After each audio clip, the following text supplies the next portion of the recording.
Distinguished ministers, members of parliament, excellencies, dear women leaders. Greetings from sunny and beautiful Naryn.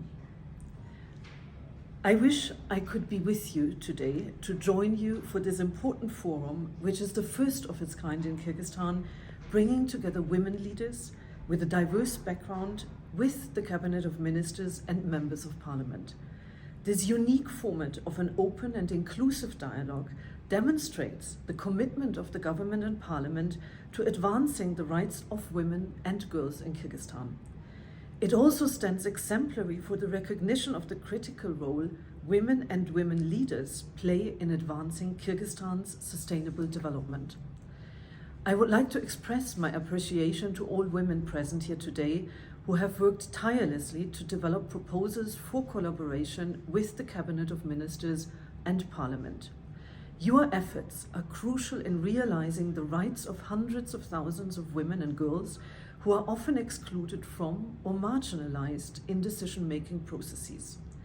Meaningful participation of women and girls in political, public, economic, social and cultural spheres, in particular in all decision-making that affects their lives and the future of Kyrgyzstan, is a fundamental principle without which no society can build a peaceful, sustainable, pluralistic and democratic society.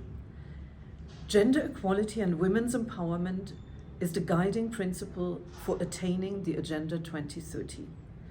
This was also recognized by the UN Committee on the Elimination of Discrimination Against Women, which underlined in its concluding observations of 2021 the importance of the realization of gender equality and non-discrimination for the achievement of Sustainable Development Goals, urging states to recognize women as the driving force of sustainable development and to adopt relevant policies and strategies to that effect.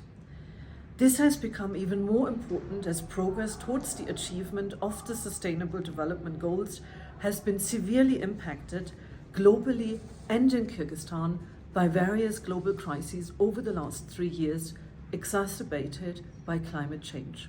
I cannot stress enough the importance of increased attention to the need to respect, protect and fulfill the rights of women and girls from all social, age, geographic, ethnic and religious backgrounds, as also highlighted in the recommendations from the Universal Periodic Review from 2020. In this regard, another important partner of decision makers in protecting the rights of women and girls and enabling their contribution to development are independent, effective and impartial national human rights institutions. In the Kyrgyz Republic, the Ombudsperson's Institute and the National Center for the Prevention of Torture. The existence of strong national human rights institutions who carry out objective and independent assessments of human rights developments in the country and reactions to systemic issues as well as individual cases of violations of rights of women and girls is considered a critical prerequisite for the achievement of the Sustainable Development Goals, including gender equality. In conclusion, I would like to express my hope that today's dialogue is just the beginning of a regular interaction and fruitful collaboration among members of the Parliament, the Cabinet of Ministers, and women leaders, as well as other institutes that matter in this regard. Such dialogue, hopefully resulting in concrete action, is invaluable in advancing gender equality and women's empowerment in the country. The UN family in Kyrgyzstan is committed to continue supporting such initiatives and to work with women and women leaders, the Cabinet of Ministers, Parliament and other actors such as the existing national human rights institutes to ensure the enjoyment of rights by all women and girls without any form of discrimination and thereby enable them to make their contributions to Kyrgyzstan's development. I wish you all a constructive discussion and I look forward to further engaging with you all. John Rahmat.